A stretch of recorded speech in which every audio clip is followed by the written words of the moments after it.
So, we talked about what is now dependent origination. We started with that. And there are two types of dependent origination. One that we can find in relative truth, which is cause and effect. And one that we can only find in a conceptual mind, which is dependent imputation.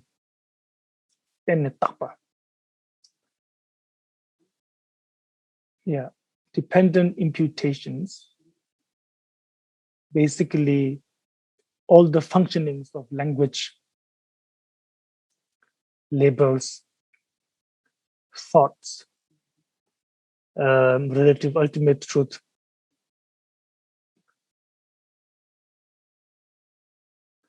So, so the first one with cause and effect, then Maitreya says in this sutra that there are two types of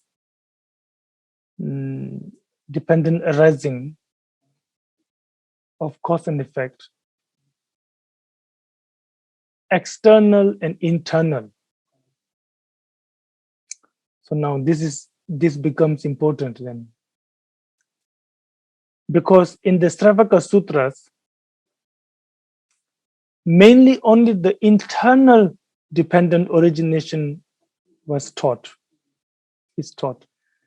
External dependent origination or external reality of phenomena, okay, emptiness of phenomena, is not taught so much in detail because it is not really needed. Their idea is self-liberation. For that, you see selflessness of yourself.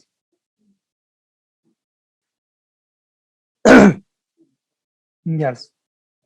So then in this sutra, first Maitreya talks in detail about the external dependent origination.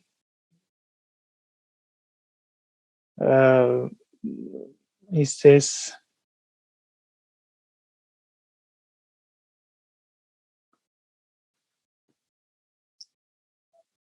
how external dependent origination depends on cause and condition. So first he says how it depends on cause. Then, as you can read the sutra, which I really request you to do,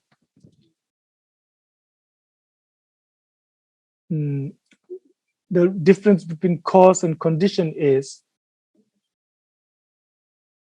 the cause refers to the primary cause,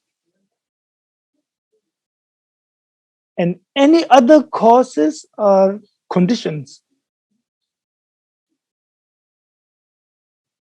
So here, the seed is the cause. From seed comes seedling. From seedling comes stem. From stem comes, I don't know, like branches now. And from branches, then slowly, you have flowers, leaves, and fruits.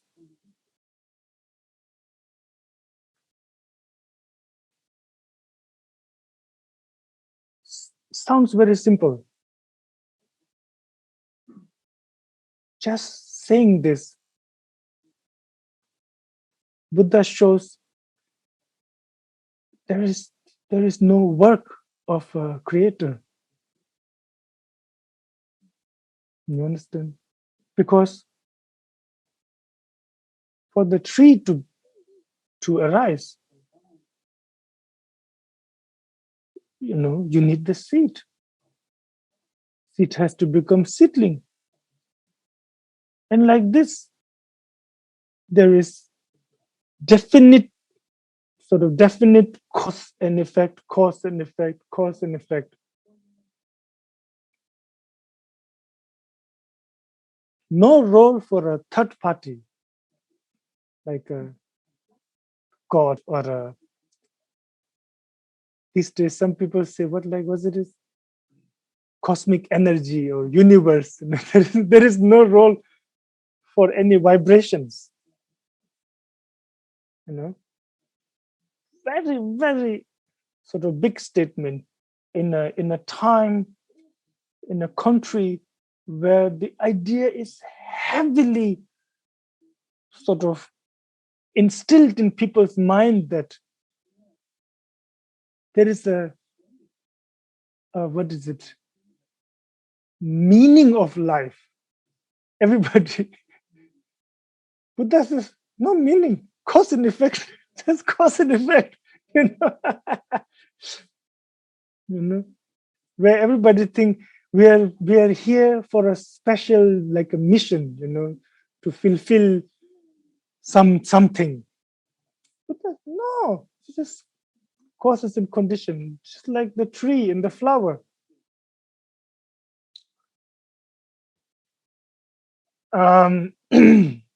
So that these are the main causes.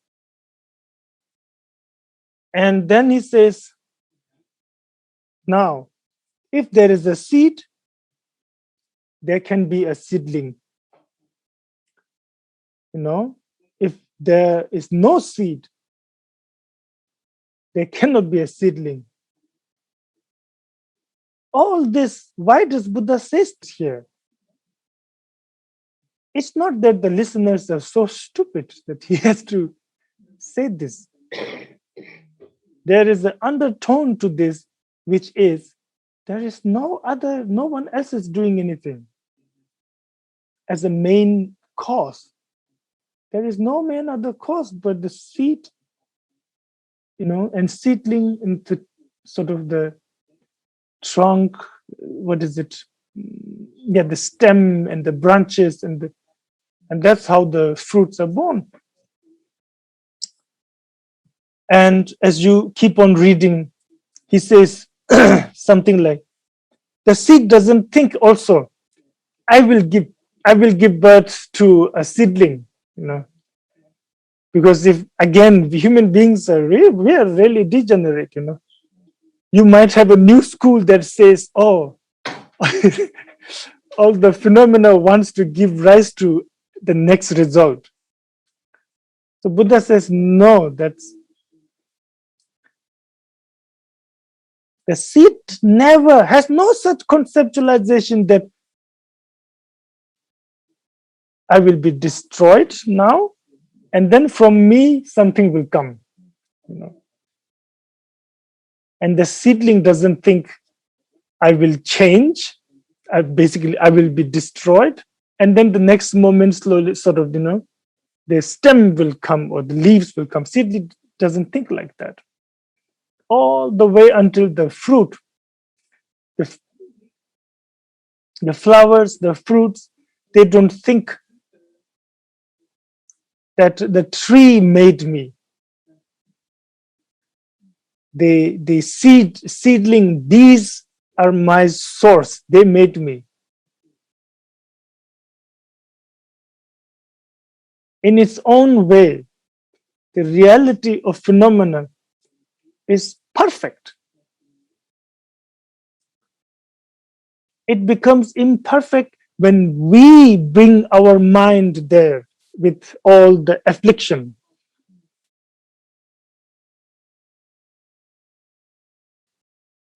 Of course, I don't mean that there could be a world without our mind.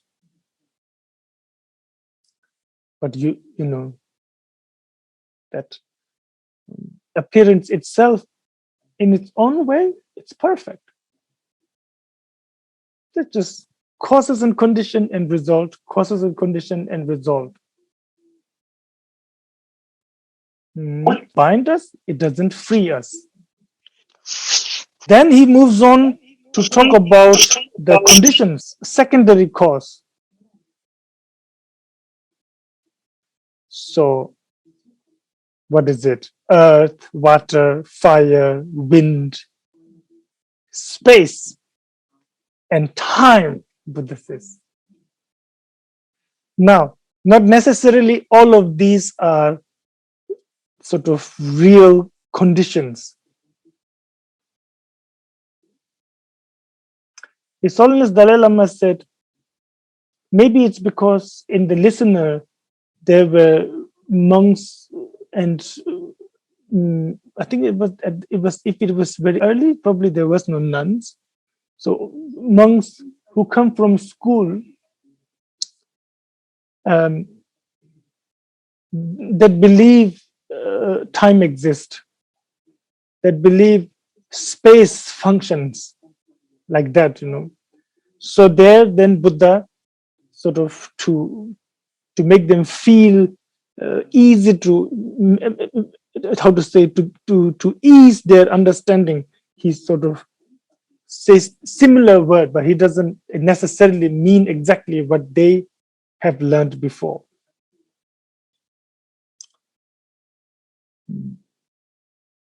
So it's easy for us to know. For a seed to grow,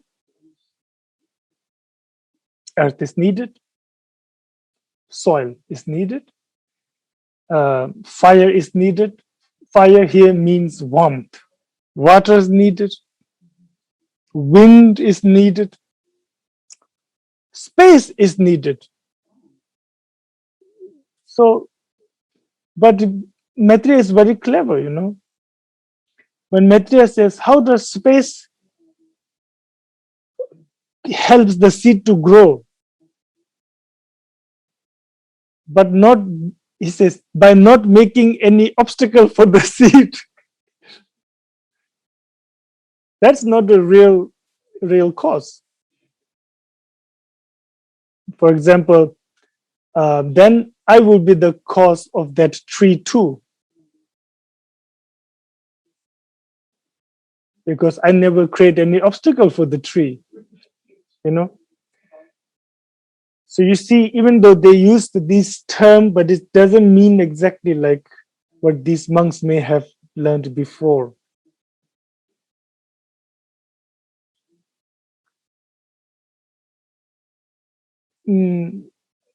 Or you can understand that without an empty space, things cannot grow. Yeah, in this way you can say it's a cause. And the time is a cause, he says. Time, I think here is referred to the 4 different times in a year. What is it? Spring, summer, autumn, and winter.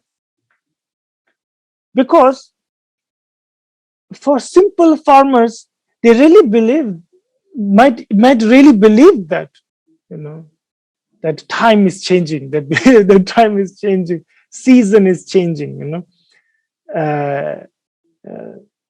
actually, yeah, it's many different things are changing. There's no such thing as a season, that then somebody comes and first it was written winter and somebody change it and write spring. There's no such thing like that, right? But simple minds might think like that, and think, oh, only spring and summertime is good for planting. They might think like that. Winter is really bad. Autumn is also not good because winter is coming soon. They might think like that. So to accommodate that, he says time, which is, yeah. And all this, Maitreya says, all of these has to be present. The primary causes and these type of conditions, which secondary causes. Only when they are present will the result come.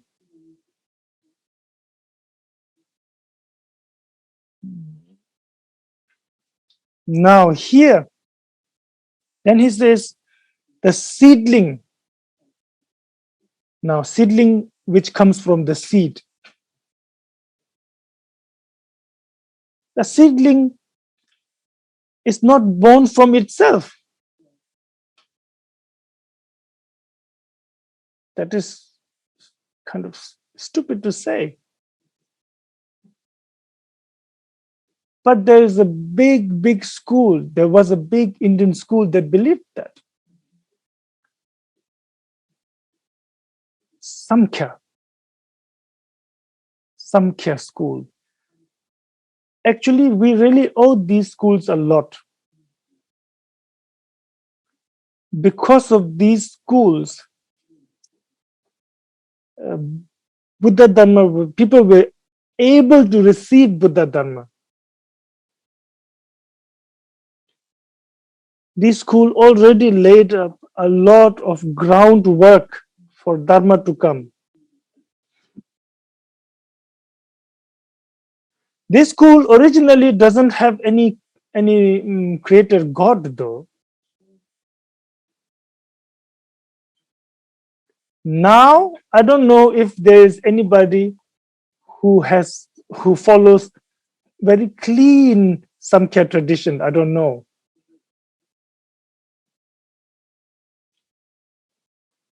I'm afraid it is, what is it, included, sort of subsumed into Hinduism. I cannot say for sure, but recently I talked to somebody who had studied this for many years, and he was so sure that no, there never was a Samkhya school that was without any God. They always had God. So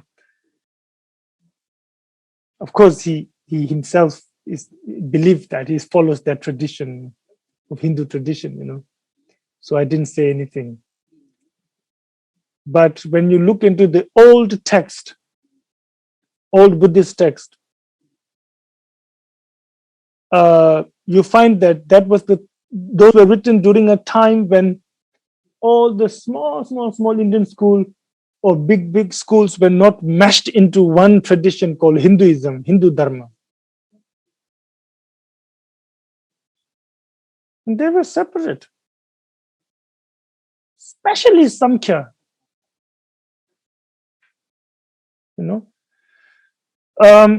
Now this school believed that everything comes from itself.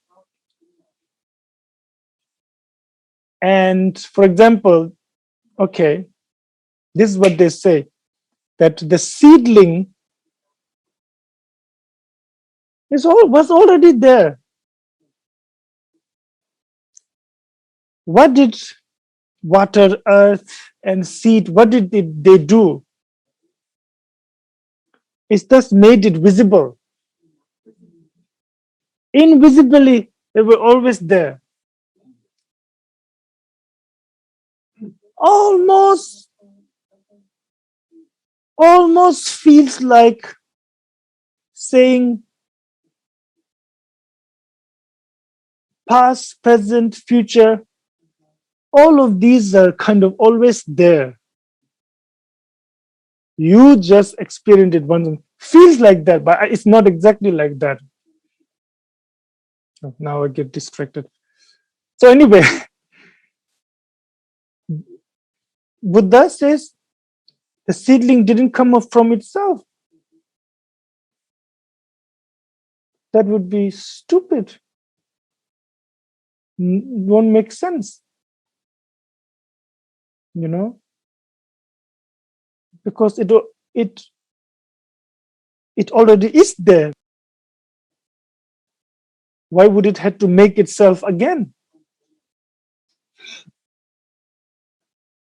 Then the next one could be a bit difficult. Maitreya says, Seedling is not made by others. Now we get to slowly, we're getting to emptiness now here. Because to have two things, they have to exist at the same time. You know, I cannot say, let's say I have a cup full of yogurt. I cannot say I have milk and yogurt. You know, when I had milk, I didn't have yogurt. When I had yogurt, I didn't have milk. And there was never a time when I had both.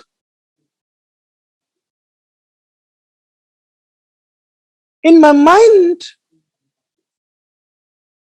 I see milk and yogurt.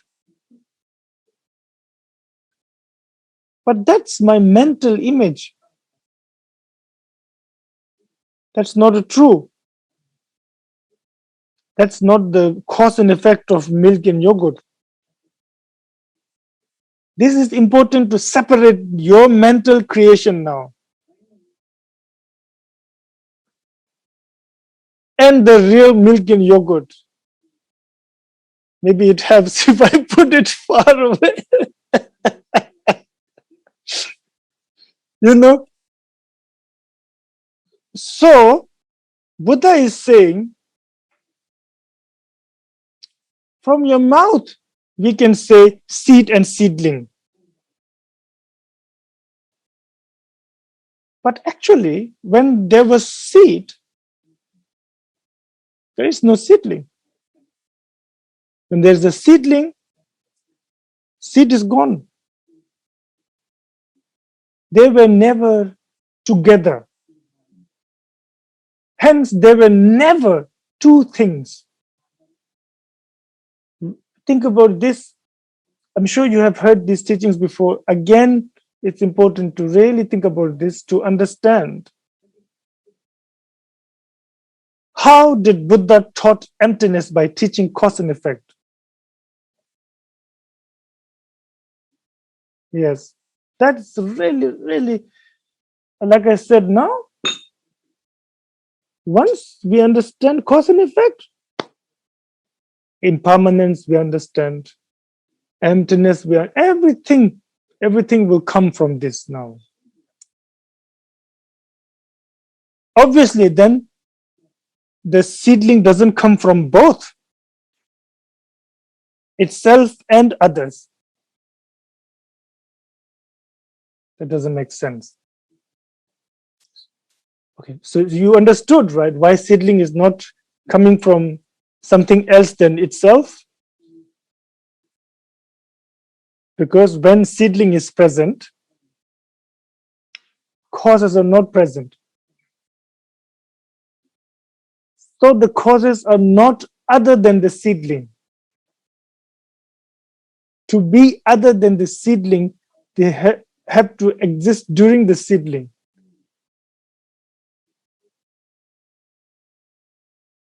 This is not hard to know. You just have to slowly, it's like, how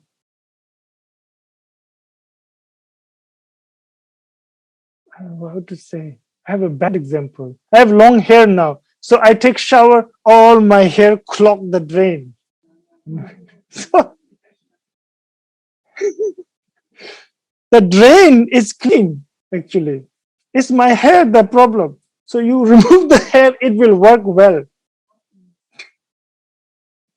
That's a stupid example. Similarly, the cause and effect itself is perfect. It's our mental image and ideas, philosophy that stick on it. Remove those and try to see it. No, what is it? Then, again, he says, how much time do we have? Okay.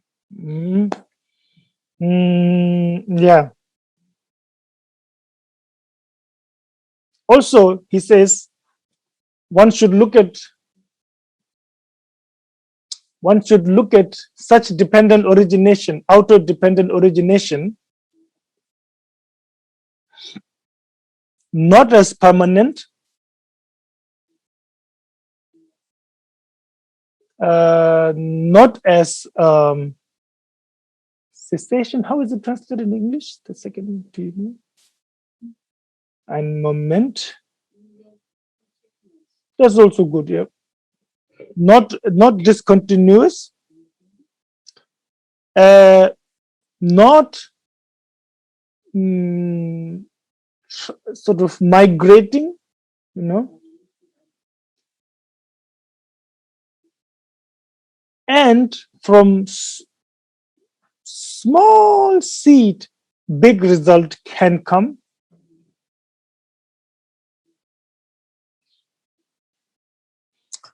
And it only happens to its own kind.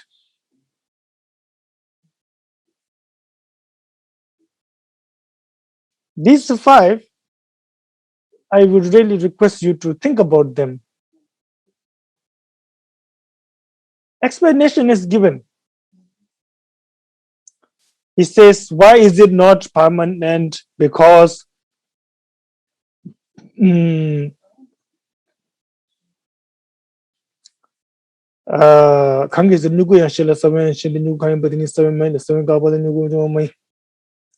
says the seed is not the seedling, and seedling is not the seed. So also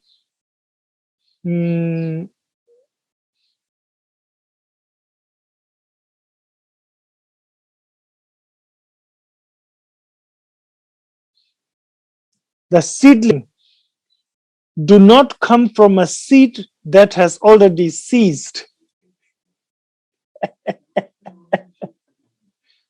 I'll explain it. Wait. Yet the seedling also do not come from a seed that has not ceased.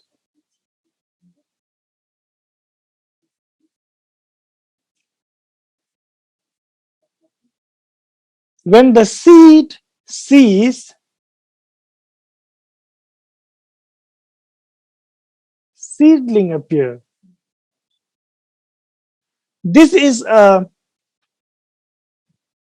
very sharp arrow to those who, after hearing the teaching of Buddha now, of cause and effect, here seed and seedling,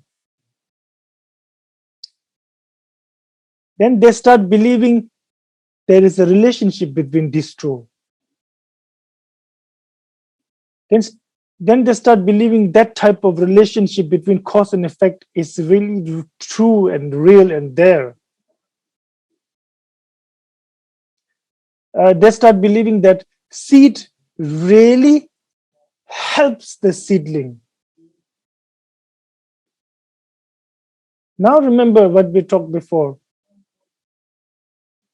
They're never together. When they're never together, you cannot help each other. You understand? So that's what he means, that it doesn't come from, seed that is ceased or not ceased. Anyway, and I'm sure it has, the greater your wisdom and understanding is, more you will understand, I think.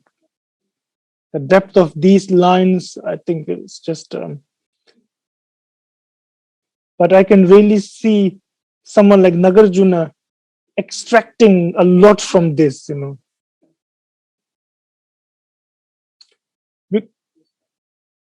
Although Prajna Paramita Sutras are very popular and famous,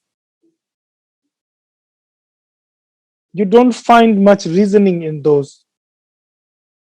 They don't explain why it is like that. They don't. It's just this is empty, that is empty, that is empty, that is empty,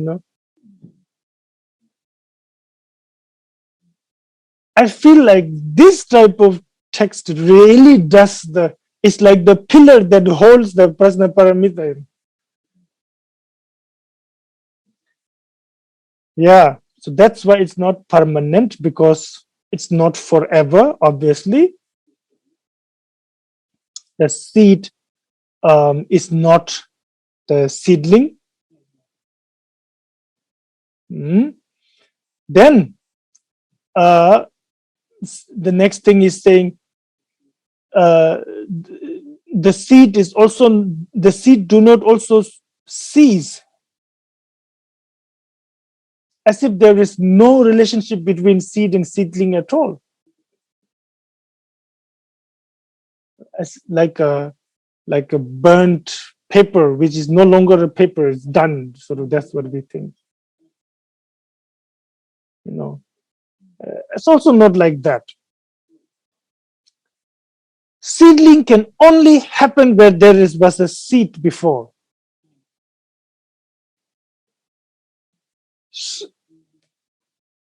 So it will be wrong to say the seedling does not benefit at all from the seed. Now you're getting closer and closer.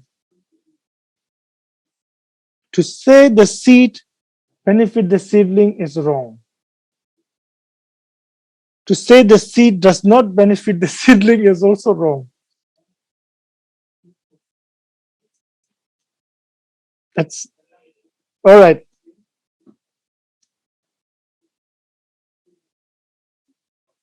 I hope I confuse you enough to force you to study the Madhyamika text.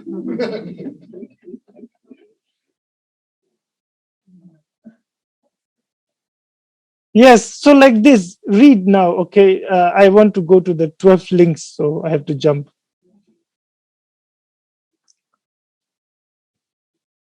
But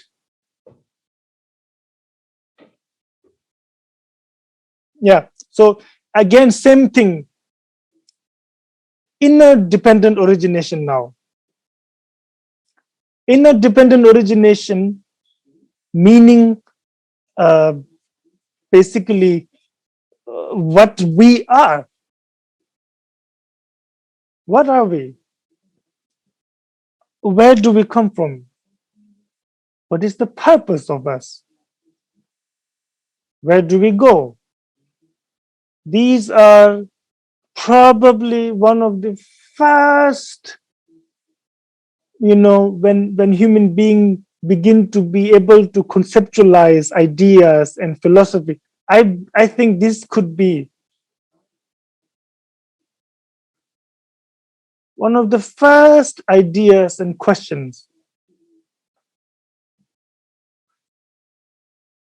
because it is your direct experience of you. Now, it is said that after Buddha attained enlightenment, when Buddha was about to attain enlightenment, then he starts remembering his past lives, 100,000, millions and millions and millions of, and he talks to his own then ego, his self-grasping. He calls it the maker of house, samsaric house.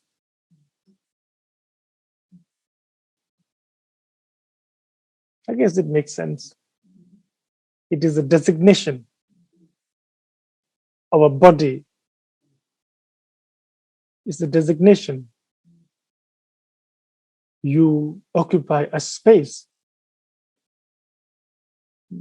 Also, that's where the mind is. He says, maker of house.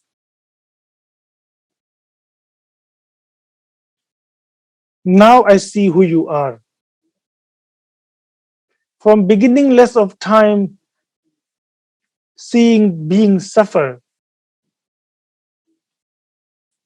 I look for the cause of it. And people taught me many things. They taught me to believe in gods and goddesses and rivers and mountains and sky and earth and all kind of things. And all I got in return is more and more suffering. Finally, I see you. Now I will burn all the tinder, I will burn all the wood that you are going to use for building next life, the house, Yes. So he's talking to the self-grasping. This is, again, a very big thing to say. And I think quite scary. Especially for those who grow up thinking there is I don't know, like on the clouds somewhere, wherever it is, like a God or somebody who's always protecting me, who's always watching over me. There is a lot of security there. Now, Buddha's, what he is proposing is just cause and effect. Nobody can protect you, ultimately. Nobody can liberate you. You are basically on your own. That's not so comforting,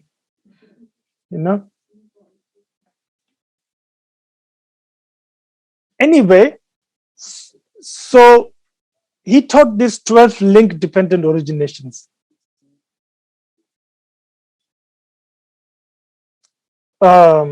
First, he said, is ignorance, unawareness. Unwissen. Yeah, that's good. Yeah, unawareness, not knowing the reality. He says, from there, we do things. When you do not know the reality, yet you cannot sit quiet. Then you go to the wrong direction. That's how our mind is. So you, for example, one wrong direction that all sentient beings go towards is believing in a self. From there comes a belief in the permanence. From there comes then a lot of other wrong conceptions, mistaken conceptions. So that belief in a self, that is the unawareness here.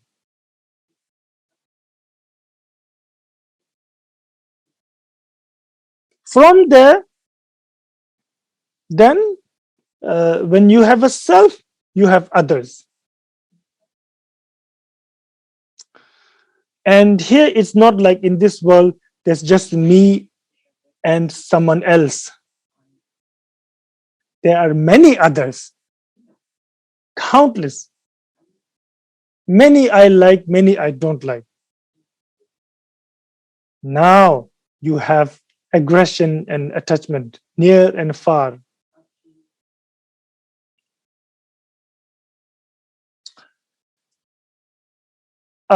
From from this type of thinking of self-grasping, then comes ultimately attachment, aggression. All those like jealousy, competitive, everything, all those comes. Yeah. And then from there, we do something.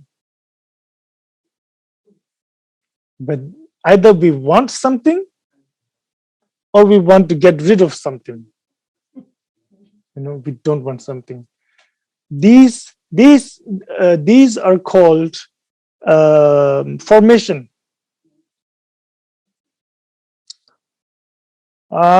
Then, so in the sutra, in the text itself, you will see, if I just count it quickly, unawareness,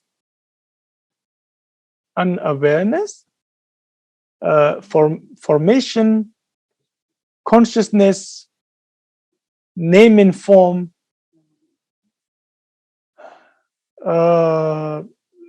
Kimche is six sense sources, and contact, sensation, contact, sensation, craving. The lemba is what? How did we translate that?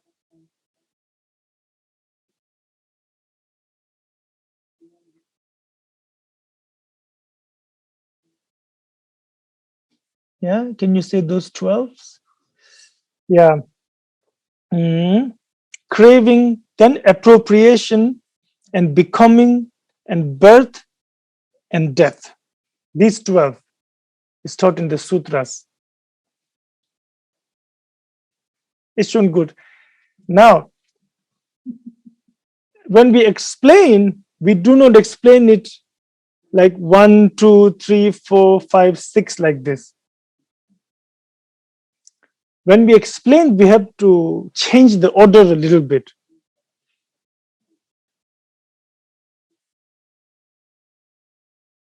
Okay, so I explained, let me just explain them one by one first. I explained unawareness and formation. Then the third one is consciousness. This consciousness is not just any consciousness, but the first contact into, let's say, okay, we talk about human being now.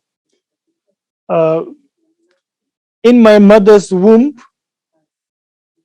when my father and mother's, their seeds meet, yeah, and it's ready to accept a consciousness now. That when my mind had entered 36 years ago, that was contact, that was consciousness. That moment is called consciousness. And rightfully so, there was no body, just the mind. Then slowly, it become like a jelly, and slowly like a lump of meat, and Now you have name and form. That is the fourth, name and form. Name means, again, the consciousness, and the form is the body. Yeah, that's of course you can go much deeper into this. Please do not just trust me. Then the next is the kimchi is like sense faculty.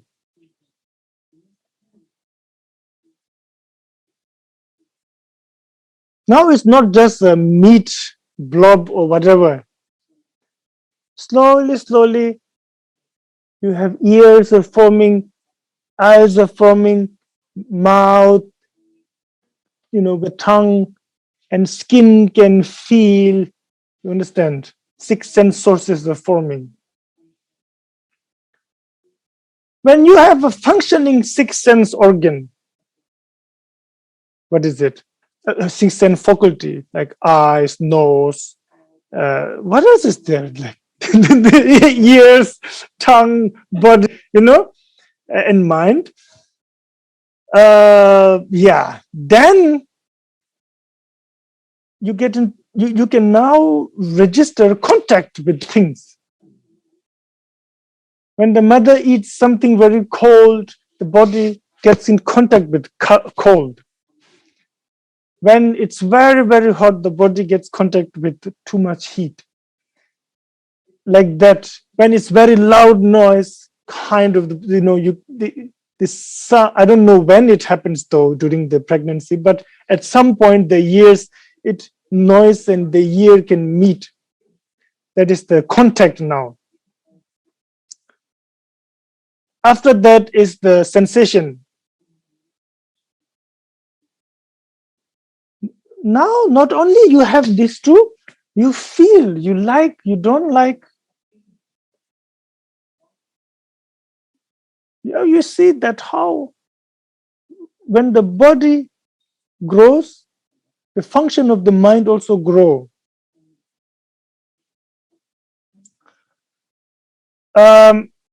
That is sensation. The seventh, I think, seventh link. Then the eighth is called craving. You want something, or you hate something, whatever it is. Even though it's only said craving, but it can go both ways. You really want to. Anyway, as soon as you don't want something, you automatically want something, so. And then devising plans and keep thinking about that craving is the appropriation.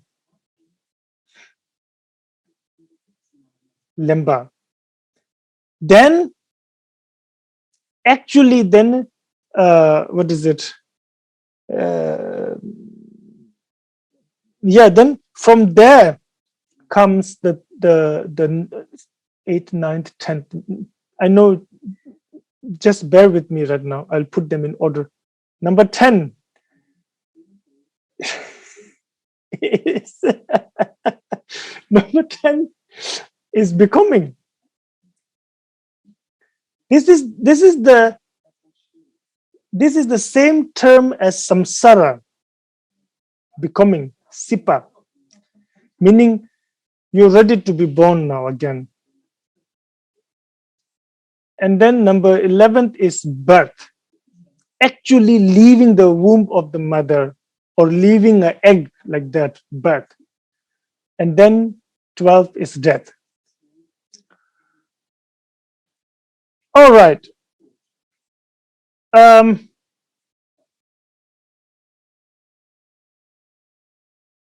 I hope you have the text, and it will be very useful if you number them, like, so an awareness is number 1, that is number 2, that is number 3, so easier for me to explain. Now, how to explain, for example, someone like me, my existence with this. So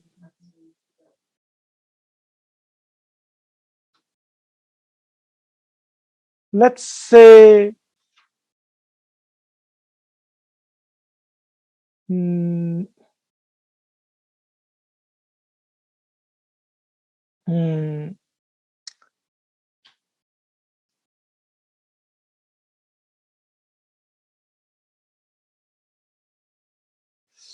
okay, let's say, I think it's always good to use a bad example because it's more dramatic.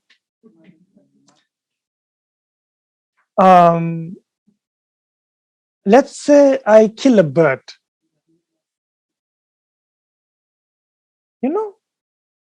sitting nicely, it's always pooping on my head.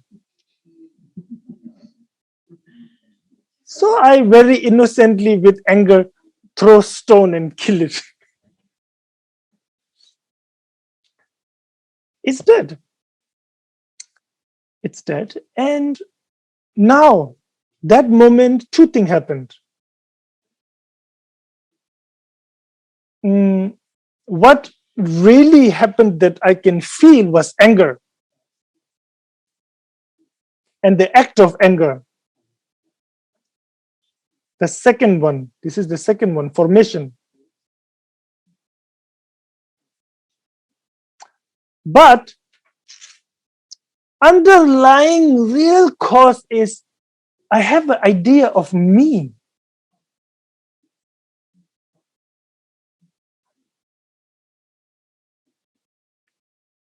And I do not identify that bird as me, rather someone else, someone I don't have to take care of, something, understand, something that doesn't matter to me, like something else, me and them. So the root cause is again unawareness, which is the first link. Now, so the two links happened. So good, I, go by my life. Maybe I live, judging by all the harmful food I eat until 55, 56. All right, let's be generous until 59.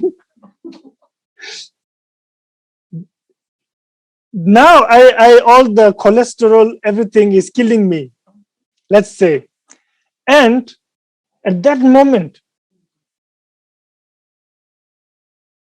with the how to say, delirium, sort of very sort of, I'm about to die and I don't know what is happening, who is what.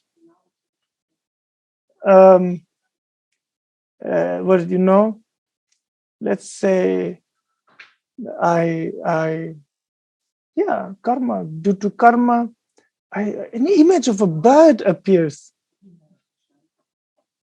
and I like it. I like that, and singing of the bird, and or maybe image of a worm appears, and I feel hungry, like, oh, I want to, or image wishing to sort of be flying. That's more likely, actually, to be free, because I'm stuck on the hospital bed for too long. So free, fly, craving now. Now go to the numbers. Is so the first two happened. Leave the rest until 8th, 9th, 10th. So number 9th is the craving. So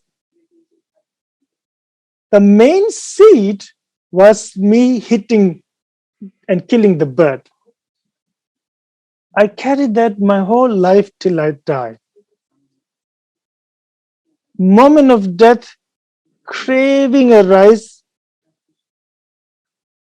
That becomes the condition now for the seed, and from craving, and this idea keep persisting in me for many seconds, many minutes. Appropriation, then number 9th, and I may even say that I just want to be free. I don't want this suffering. I'm suffering too long, like that. I say from my mouth. It is said that when you're, sometimes they say, when you're to be born in a, let's say, burning hell, for example, at the time of death, you feel so cold and you want warmth, you want fire, Oh, I want to be warm like that, or similar here. I think you know where I'm going to. So I'm going to be born as a bird now, next life.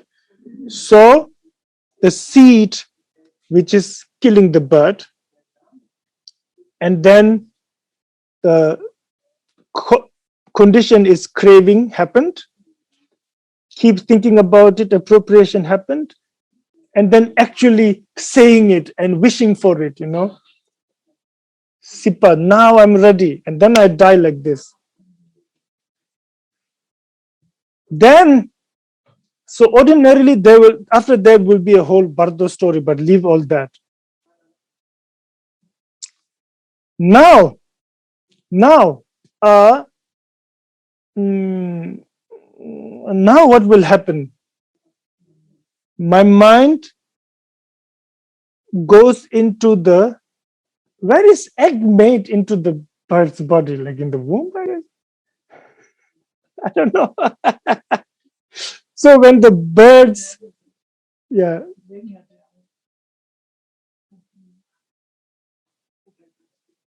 Yeah, where is I made? Anyway, so my consciousness mind goes.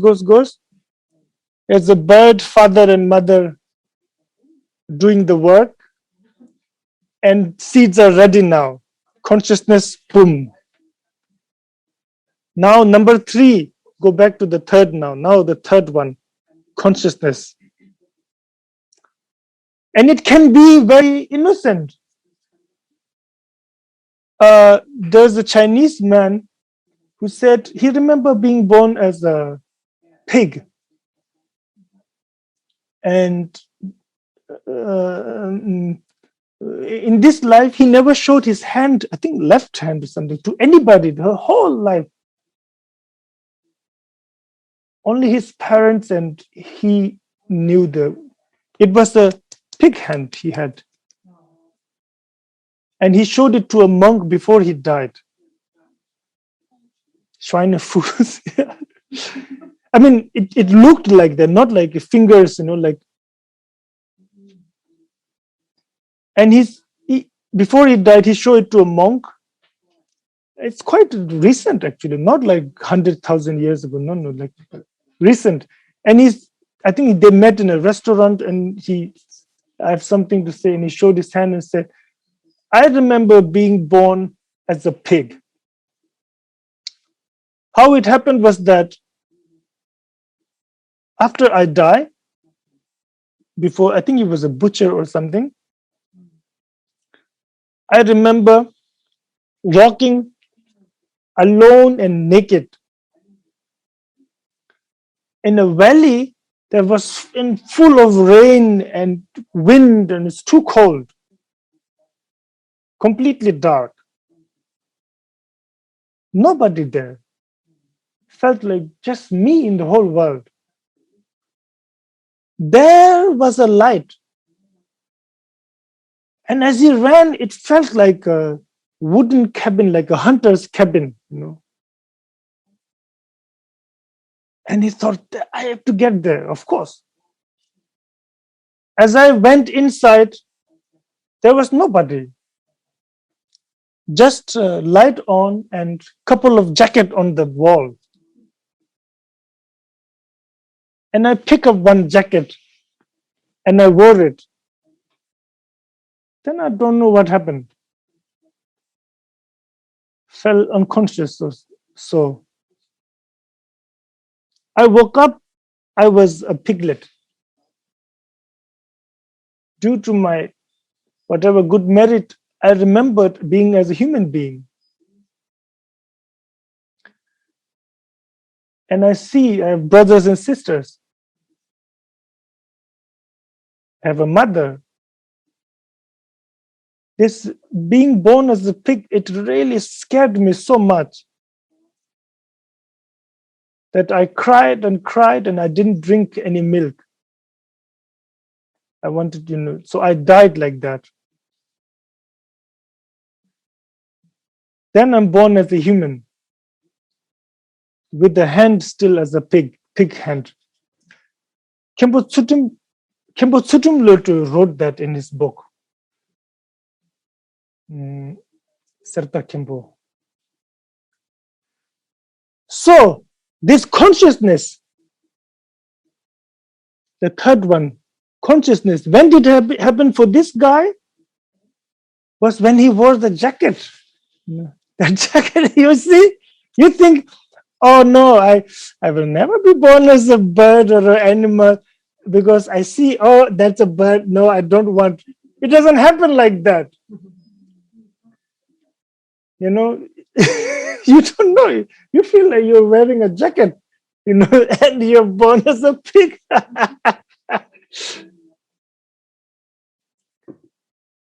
So, but that was consciousness now. My mind entering the egg, not egg, but wherever the bird's body, mother's body. And then slowly, slowly, something is forming. There is some sort of blob, name and form, fourth, klump, yeah, name and form. Then slowly, slowly, the faculties, skin, eyes, ears, forming, number fifth. Then you have the capacity to, for example, hear and feel, contact. I don't think I can see, but maybe detect light. Then sensation, I like, I don't like, all that. So, yes, first and second. So, with now again a repeat. I have unawareness. Then, out of anger, I kill the bird. The second formation. Then I live for maybe 20 years more. Then time of death comes, where number 8, 9th, and 10th happens. Craving, wishing to be free and fly like a bird. Appropriation, I really like that idea. Think about it again and again. Then the karma is ready to ripen now. Number 10, becoming. Then death, then I leave this body. Consciousness enters a bird's body, like a mother's body. Consciousness. Then things start forming. Yeah, sorry, that was number 3, consciousness. Then things start forming. Number 4, name and form. Number 4, name and form. Then I have sense or faculties. Slowly, slowly, I can get in contact with things, see some light, all that. Then I have gross conceptions of liking and not liking. Sometimes loud noise make me afraid, like that. Number 7. Now what is remaining? 11, 12, birth and death. So coming out of the egg is the birth, then death.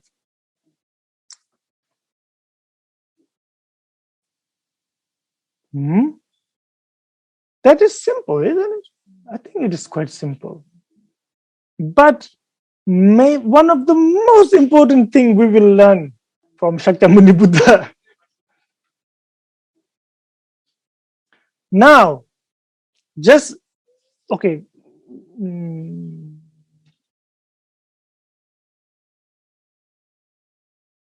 So almost every karma, every action has this 12 link cycle, especially the karma that is going to give us a rebirth. So Buddha says, in a day, beings accumulate so many karmas to be reborn.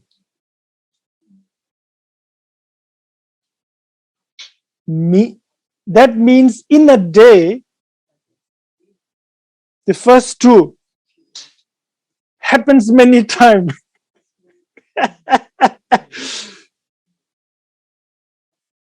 Gossiping. Oh, he's so, I don't know. What is fat or ugly or bad? Again and again, ignorance. From ignorance, confirmation. From ignorance, confirmation. Morning before drinking coffee. From ignorance, confirmation. You know, then you open Facebook. Then you open Instagram. Like, I don't know, you guys probably only Facebook. So, you know, or you get an email, you watch BBC and just, you know, mind is agitated, anger and confusion and hundreds of unawareness formation,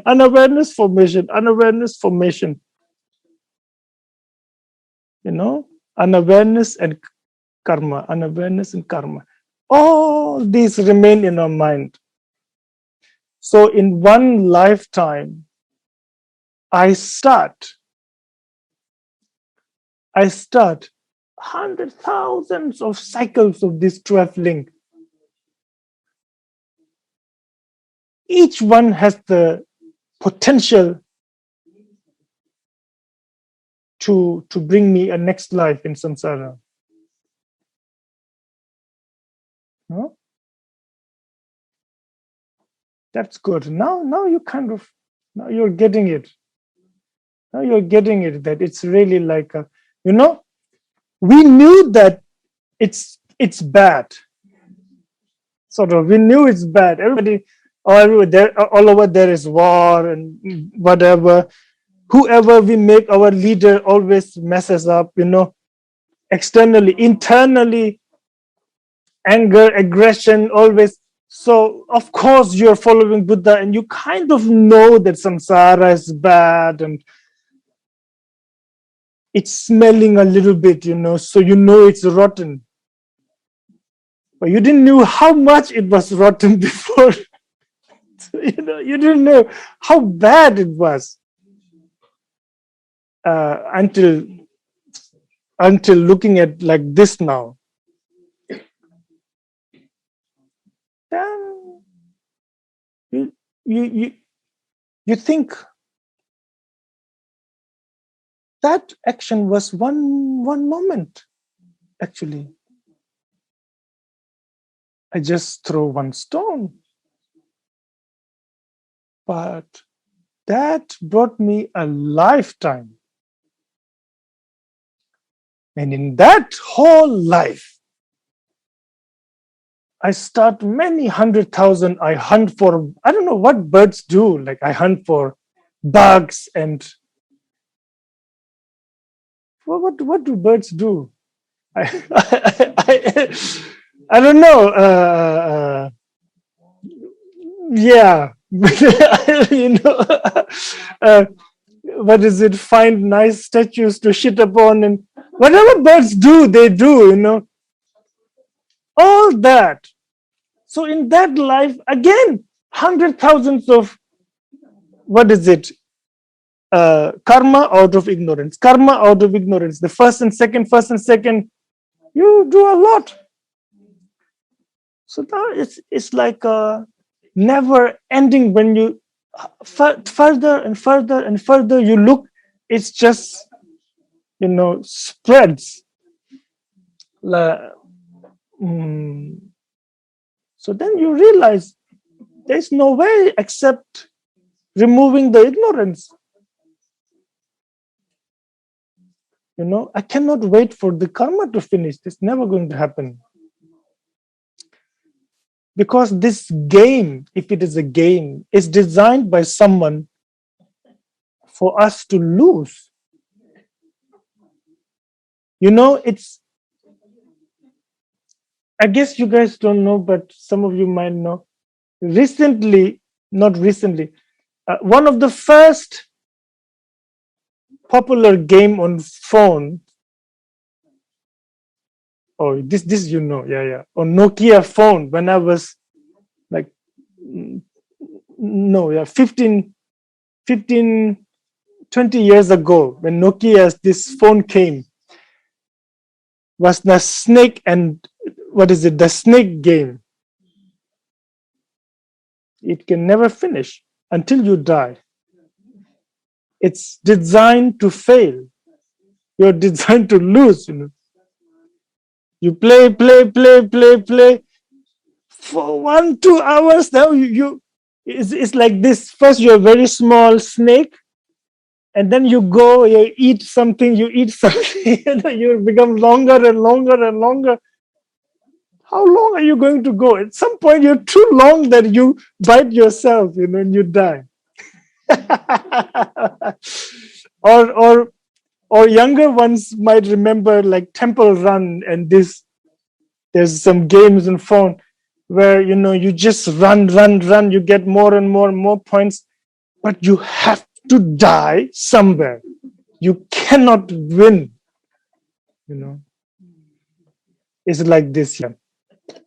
So the best thing is to stop playing the game. Similarly, here, the best thing is to stop the seed, stop the cause with the ignorance, unawareness.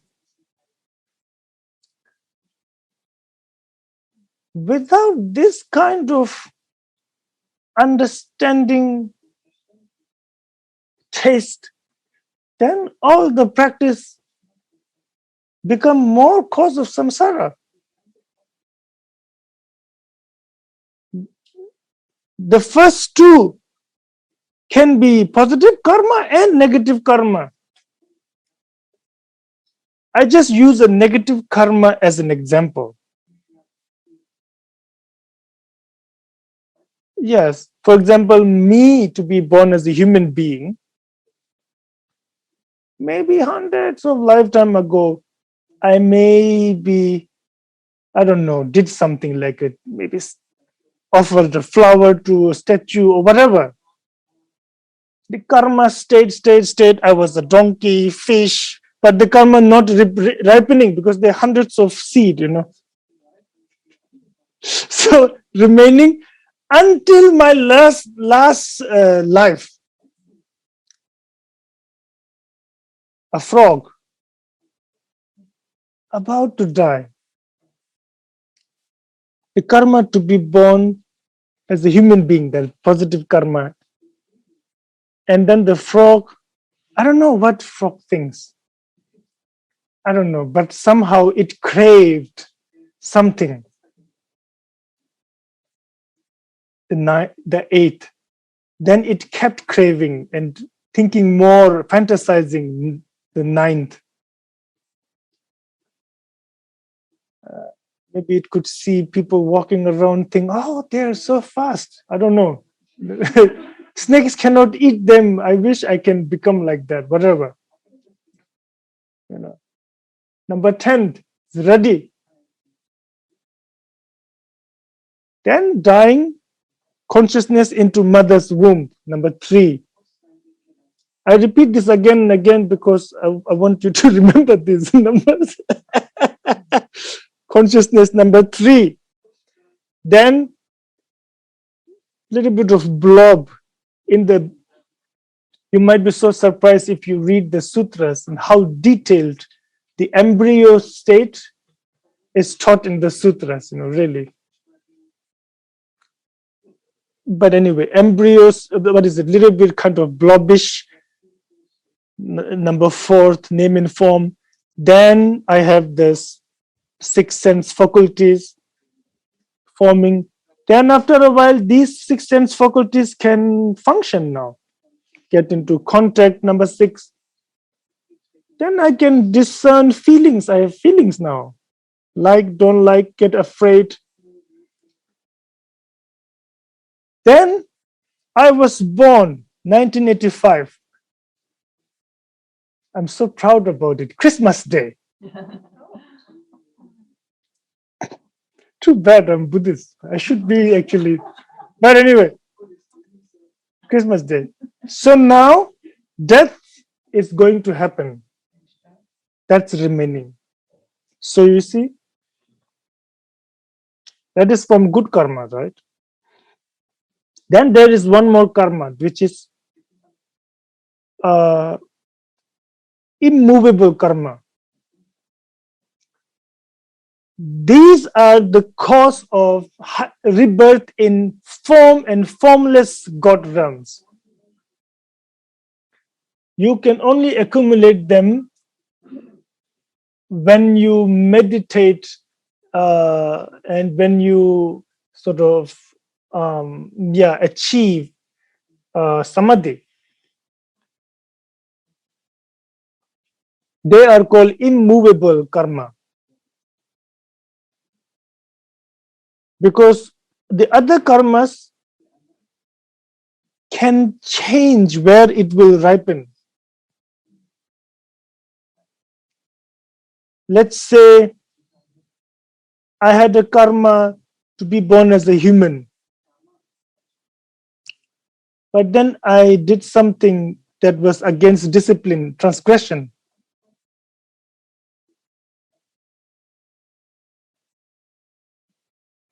Then I get born as a naga from the same karma, because karma got weakened a little bit. But as a naga, I may be like a powerful naga, you know, because it's actually a good karma, right? It's changing. But immovable karma doesn't change, meaning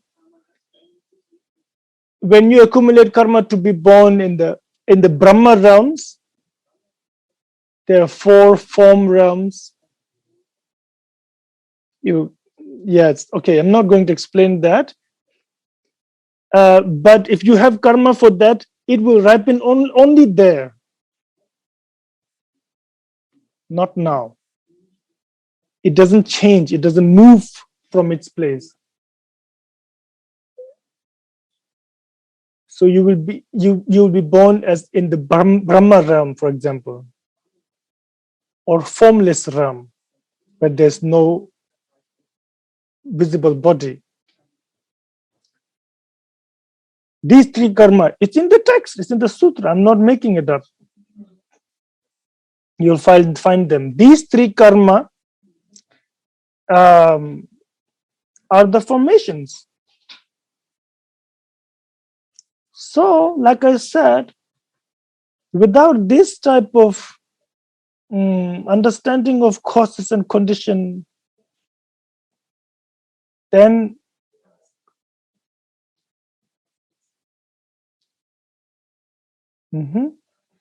without this type of understanding of causes and condition, sorry, in my mind, I had a very romantic idea today. I thought I will read and explain. That's not going to happen now. So I just say whatever I remember. So you just, but you have a sutra, so you can read. It's yours.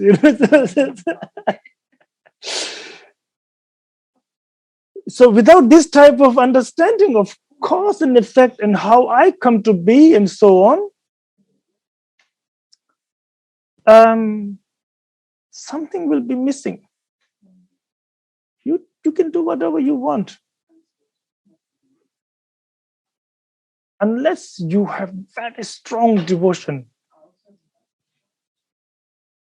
as those practitioners of Vajrayana people say, that even though you don't know these things, don't understand cause and effect and so on, but you just 100% believe that, like, your guru is the Buddha, and then that's something else. That's another field. For most of us who have a lot of thoughts, lot of doubts, our ideas keep changing. Yes, this type of understanding is important.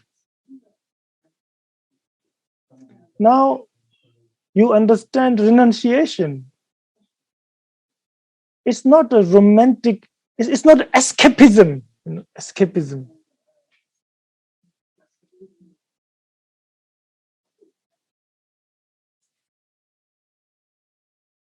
Yeah. Yes, it's not escapism.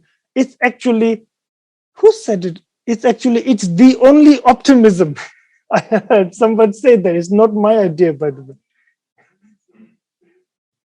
I like that. Wait. It was S.N. Goenka. Goenka said that. He was talking about Buddhism. Someone asked him, but Buddhism is so pessimistic, And he said, well, really? I think Buddhism is the only optimistic teaching. He's right. When you are stuck in a dark place for millions of years, understanding the place perfectly and understanding how to get out is the only only thing that can give you encouragement. Actually, everything else will come and die because you don't know what's happening. But when you know that there is a way out, what more? What else can So this is here. It's right now. What we just talked about. That all these come from unawareness. Number one. What is the time now? Yes, unawareness. Number one. So, if you want to do something, do something about this.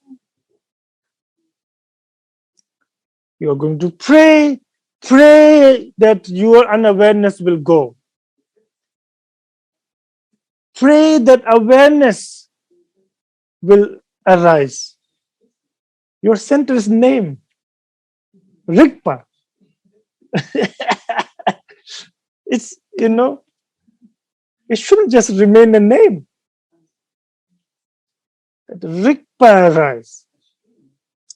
Because the unawareness is called Marikpa.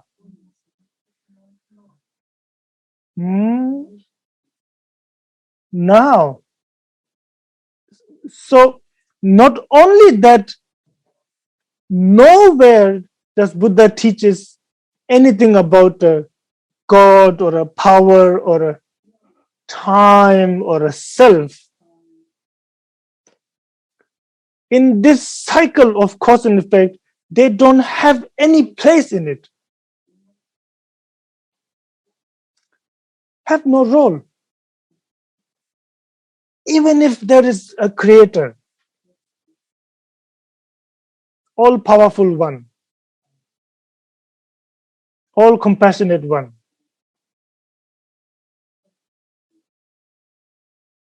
It's clear, judging by things inside and outside and inside, that they have no role.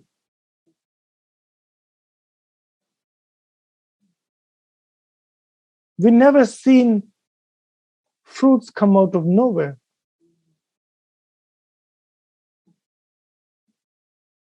Nobody's born sort of, I'm walking, and then suddenly in this space there is a baby, I run and catch it, No, never like that.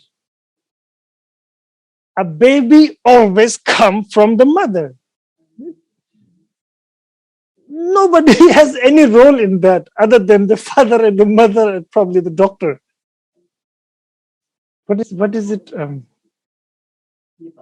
Hey Bama, yeah, hey Bama. The nurse. I know this because I had to talk and make, yeah. I know one hey Bama when my daughter was being born.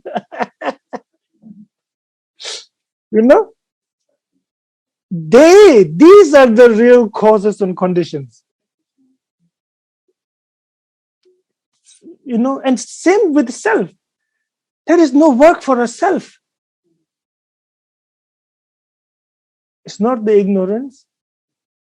It's not the formation.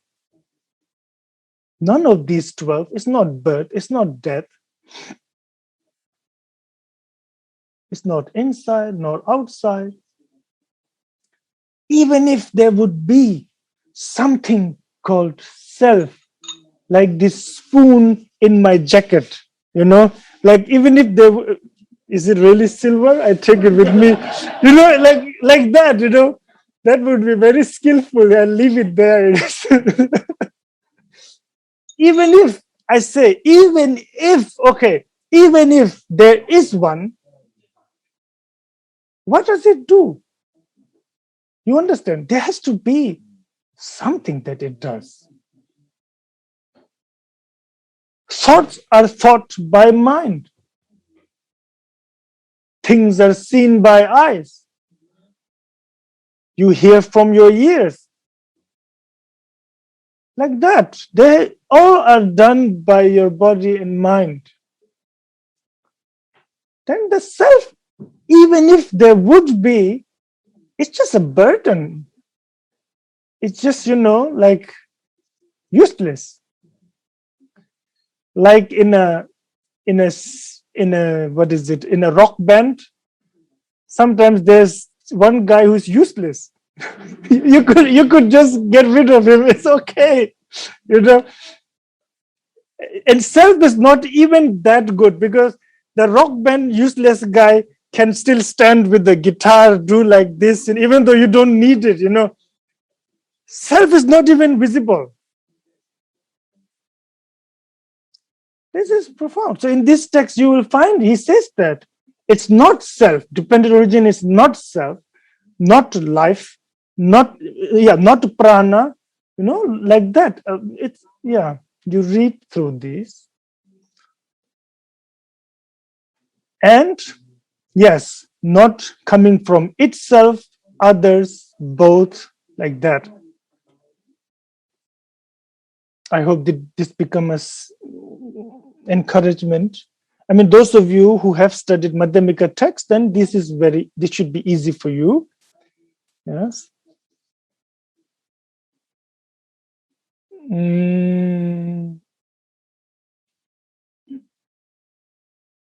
Yes, then the conditions he used, like earth, water, fire, wind, these four. Space, he says space and consciousness, I think. And it's and it's true also. He says, what does the fire does? Warmth. Wait.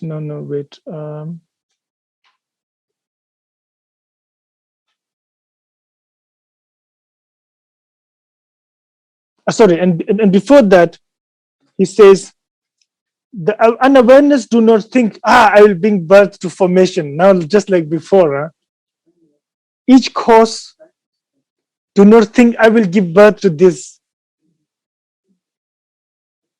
And the results do not think that give birth to me. Just happen.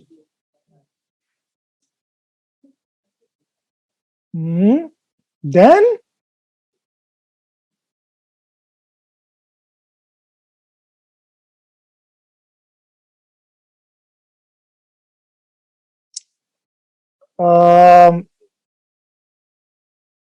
I cannot find it now. It doesn't matter.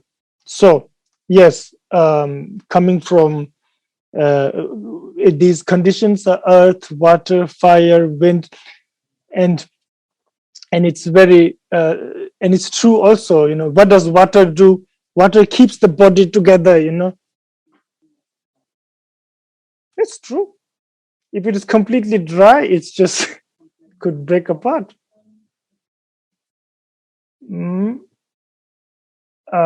Of course, it's a very simple statement. I think there are much more unsaid than said here when he says water keeps the body to fire, or warmth keeps the body functioning, helps digest food, and like that, he says. Wind keeps the body living again. Anyway, so in this way, he says, Now, on 1.55, he talks about it is not permanent, it is not discontinuous, it does not involve transmigration. Big result can come from small cause, and it happens with similar type.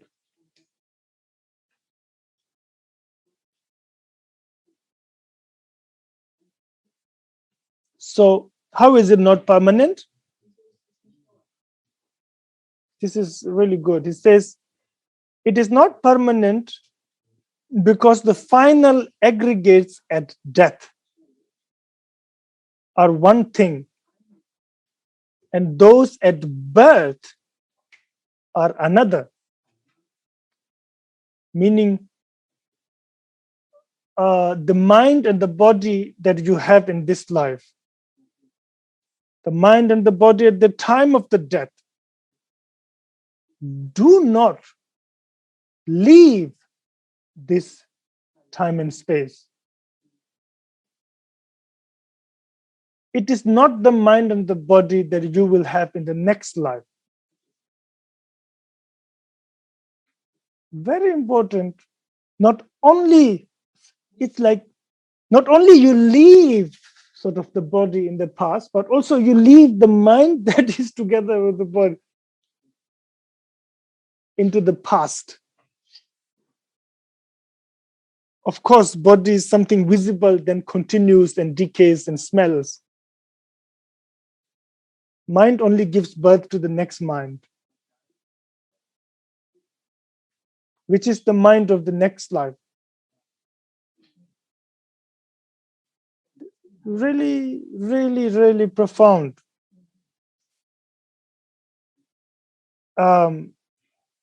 While teaching life after death, while teaching cause and effect,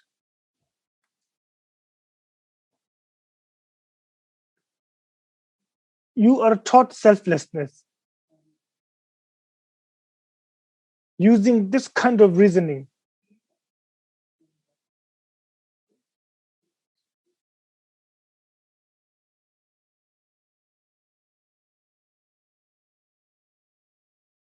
Yes, how do you not transmigrate? Because you are human. You could be born as a bird.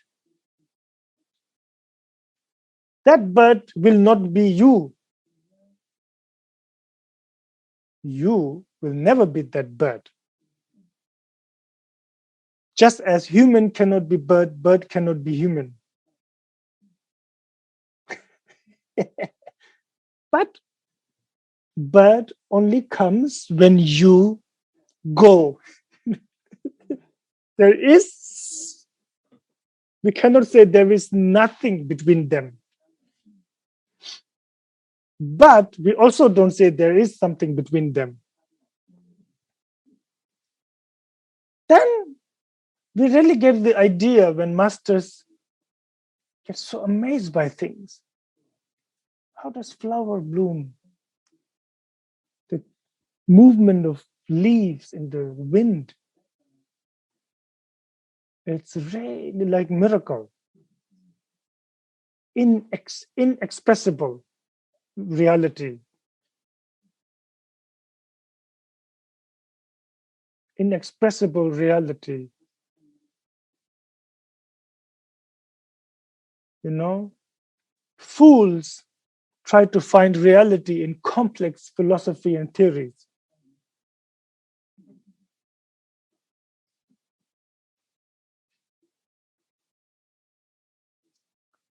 While the wise find reality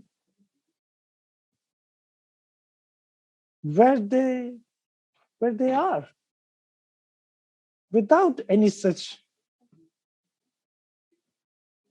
drama. No name, no need to have a philosophy, just how whatever it is, just looking at that.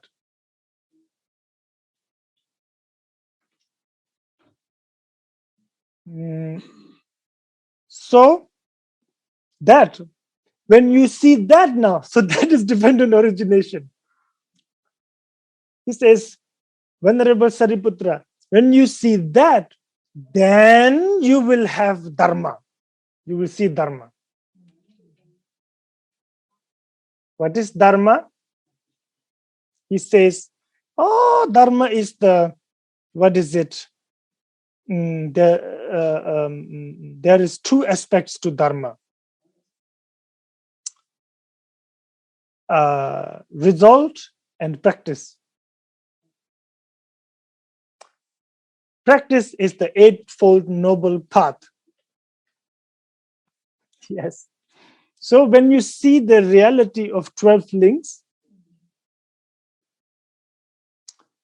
you have perfect view. That is one of the noble path.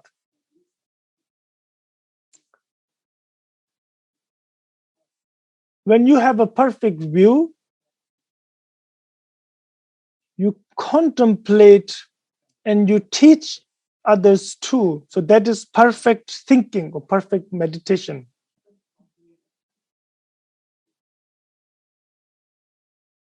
Perfect thinking or contemplation.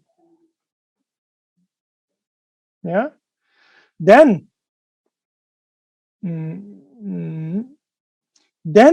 when you see the reality, when you have the perfect view and perfect conceptualization, then you have perfect speech. Yes, because you can teach the reality as it is, because you understand it. Perfect speech.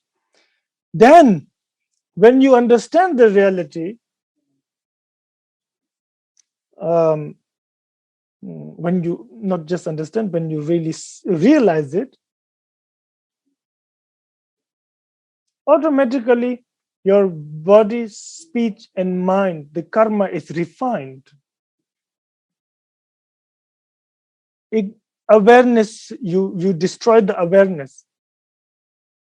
You destroy the unawareness. The first link. Yes. Then that destroys the formation. Automatically, your body, your speech and everything becomes perfect. Perfect conduct. And then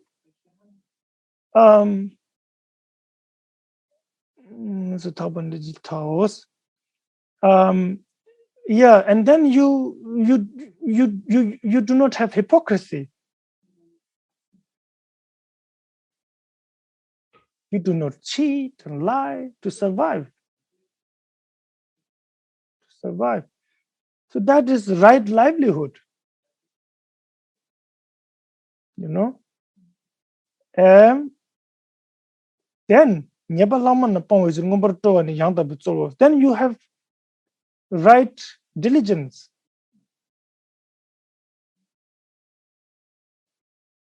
Now that you see the emptiness, you see the selflessness,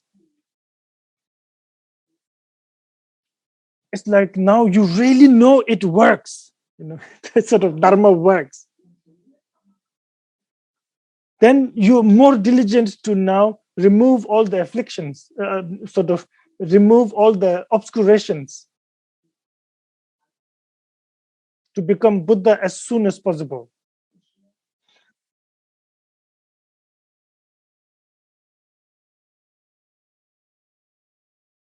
Then you contemplate, you think of, you remember the the reality again and again.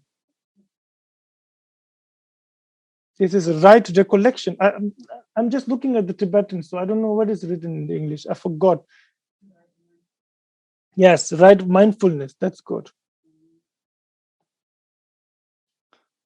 And then the last one is you always enter different meditation. to get better and better and better on the path. Right? Meditative concentration is that. In the translation, we may have translated it with different terms.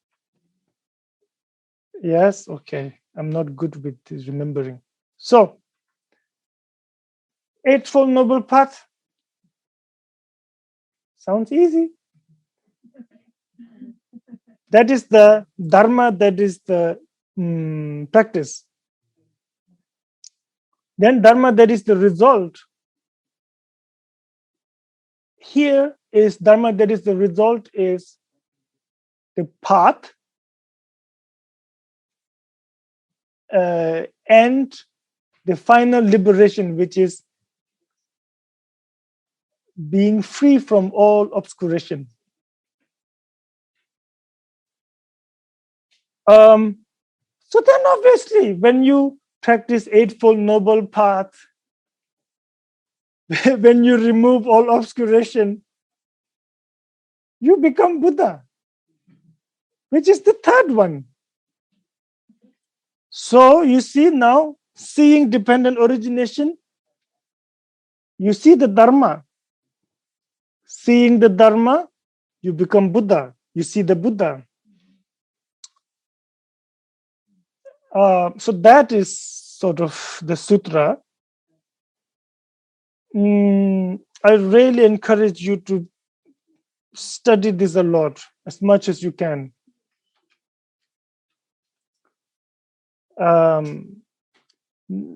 Don't think of it as, oh, this is just, fundamental teaching. Not at all.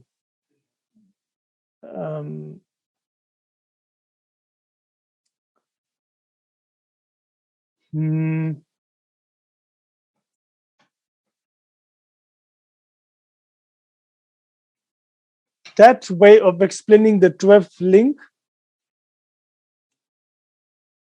is the explanation of samsara. Explanation of nirvana is when ignorance, when unawareness is destroyed. Karma cease. No karma, no ignorance,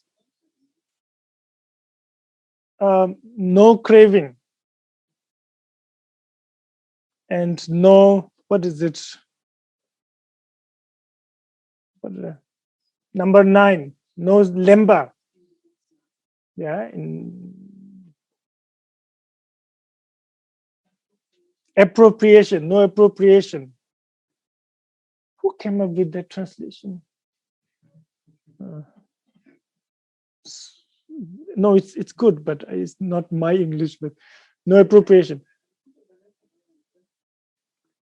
Then the 10th, no becoming. Then obviously no consciousness entering any womb. No name and form. No 6 sense faculties. No contact. When there's no contact, no sensation.